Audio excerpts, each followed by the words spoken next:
meu nome é Edmar Santos, eu sou médico cardiologista e é um grande prazer estar falando com você mais uma vez.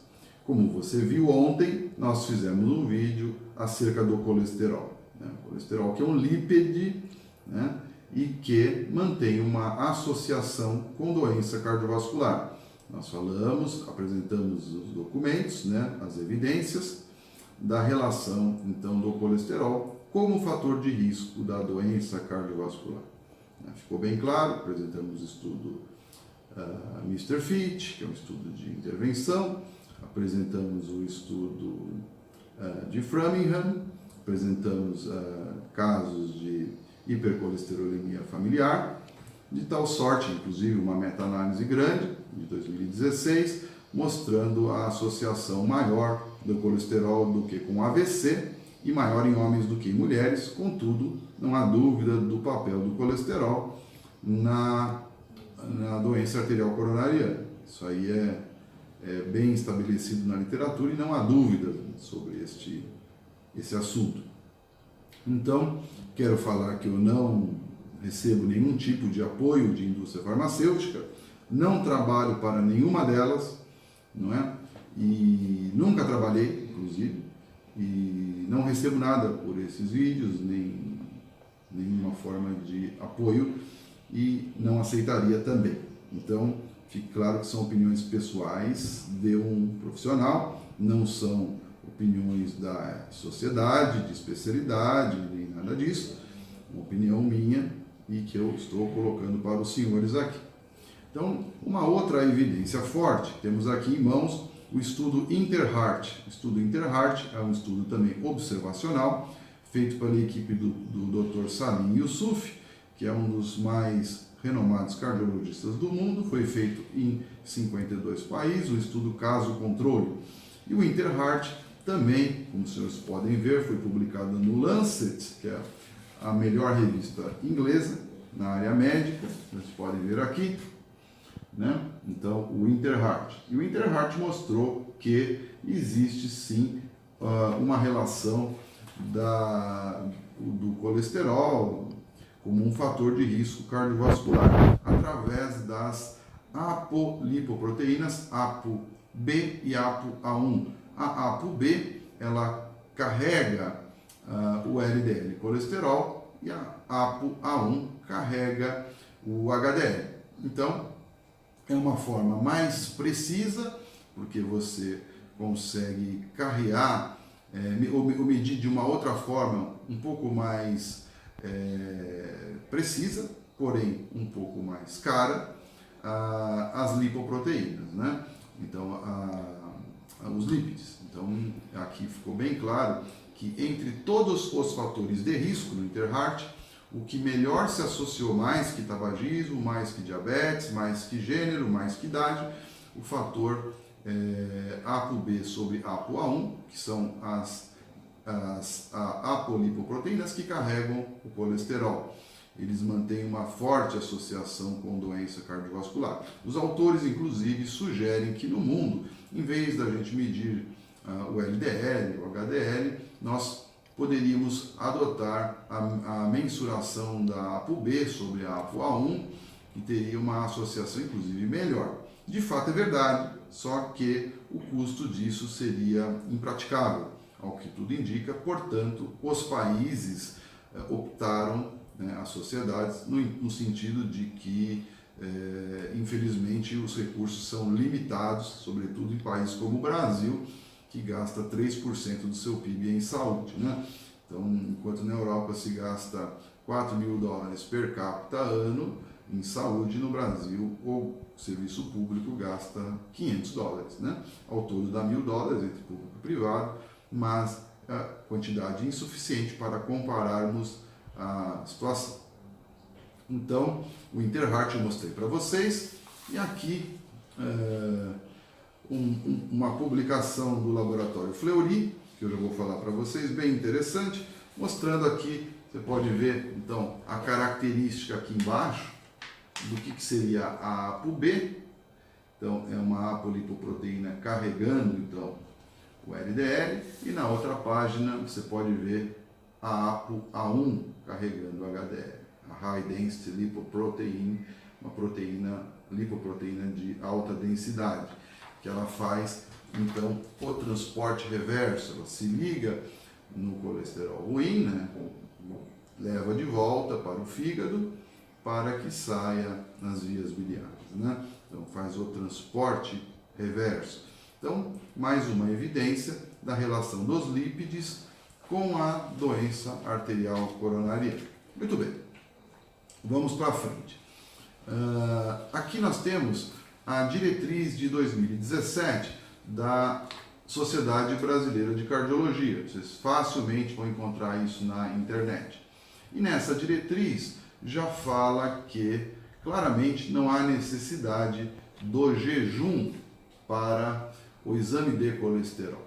Existe uma diferença muito pequena na medida com e sem jejum, de tal sorte a não existir uma preocupação com relação a isso. Então, aquela ideia de que a pessoa poderia ter o colesterol aumentado porque ficou um longo tempo de jejum, então, portanto, desidratada, não se sustenta, não faz. A diferença é muito pequena do exame com jejum ou sem jejum, de tal sorte as sociedades não recomendarem mais esse tipo de ação. Ou, se você quiser fazer o jejum, faça, mas não é obrigatório, né? Então, isso é mais um ponto. Outro ponto que me perguntaram, a senhora Maria de Lourdes, é um ponto interessante. Era sobre o colesterol. Poxa, mas o colesterol que é ofertado nos laboratórios é o colesterol calculado e não o dosado. De fato é verdade, né? De fato é verdade.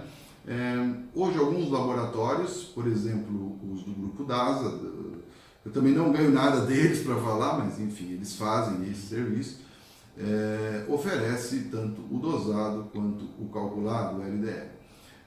Contudo, todos os estudos já realizados usaram sempre o calculado, né?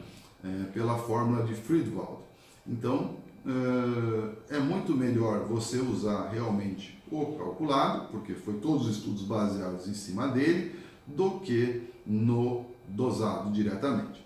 Quando a diferença entre eles, eu particularmente recebo exames desses laboratórios todo dia, então eu vejo que a diferença ela é praticamente desprezível. Uma diferença muito pequena entre um e o outro, o dosado e o calculado. Isso é um aspecto. Segundo, é que só vai haver uma relevância clínica quando o triglicérides, aí que você não vai conseguir ter o calculado, quando o triglicérides for muito elevado, né, níveis muito altos. E aí, claro que a sua preocupação não vai mais ser sobre o colesterol, vai ser sobre redução desse triglicérides, obviamente, que você vai ter que preocupar com dieta, atividade física e muitas vezes medicação para a redução do risco, sobretudo de pancreatite, não é? Então, Dona Maria de Lourdes, de fato é verdade a sua colocação, só que não faz diferença alguma isso do ponto de vista prático.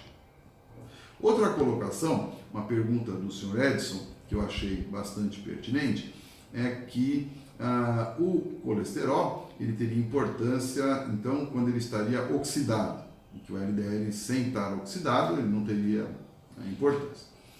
Também é verdade, é interessante e é verdade. Então ele coloca de uma forma engraçada, até é um mocinho, umas coisas assim meio estranhas. Mas enfim, não existe mocinho e bandido, isso aí não tem nada a ver.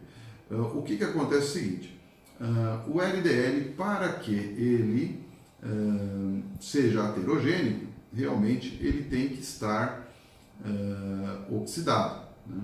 E essa oxidação, né, essa perda de elétrons, ela se dá normalmente pelo íon superóxido, né, que é ligado ao oxigênio. Então, a gente, como não consegue viver sem oxigênio, é quase impossível você imaginar que esse LDL não irá se oxidar. Então, níveis elevados de colesterol, haja vista claramente, como eu falei ontem para vocês, nos casos de hipercolesterolemia familiar, ele irá se oxidar, irá levar à disfunção endotelial. Por favor, mostra aqui. Isso aqui é o endotélio, né? Então, ele é onde tudo começa, então existe uma agressão endotelial ou alguns fatores genéticos para que esse endotélio forme, então encontre-se vulnerável à formação de placas. E aí seria o Big Bang, onde tudo começa. Disfunção endotelial, o colesterol passa, ele se oxida e, poxa, então se o grande problema dele é a oxidação, se a gente acabasse com a oxidação, não resolvia o problema, né? Então é um racional bastante razoável. Já foi testado isso. Aqui nós temos uma revisão da Cochrane Collaboration, que é uma instituição mais prestigiada aí no sentido de revisões sistemáticas, e mostra claramente que os antioxidantes, que eliminariam a oxidação desse LDL, não são eficazes em vivo para a redução na prevenção primária ou prevenção secundária. Quer dizer, quem já teve infarto, já o ponto safena, na prevenção secundária, e na prevenção primária, quem nunca teve doença cardiovascular estabelecida. Então, claramente, nessa revisão ampla, grande e recente, não há evidência alguma de qualquer benefício de antioxidantes na prevenção de doença cardiovascular, não é? Então, o que vemos é que, por exemplo, se a redução do colesterol não fosse importante, por que em estudos como este, asteroide, por exemplo, as placas de colesterol com remédios, elas diminuiriam? Então, parece que é possível a redução das placas via medicamentos. Dieta não consegue isso. Outro estudo, Gaglov, também demonstrou redução de volume de placas via redução do colesterol. Então, ao que tudo indica, como nós falamos, voltamos ao nosso racional, as dietas são pouco eficazes, conforme já foi falado nos estudos Mr. Fit, no estudo Pure Trial, também do Salim Yusuf, Pure Trial. Contudo, o colesterol ele continua assim, é um fator de risco importante. Agora, devemos ou não abaixá-lo? E os custos disso? O custo econômico, o custo para a sua saúde, efeitos adversos, problemas, vantagens e desvantagens. Isso, claro, que você, junto com o seu médico, devem discutir se vale a pena ou se não vale a pena tratar o colesterol, ou seja, assumir ou não o risco. Ok? Amanhã eu prometo terminar essa sequência de vídeos. Um grande abraço, até a breve.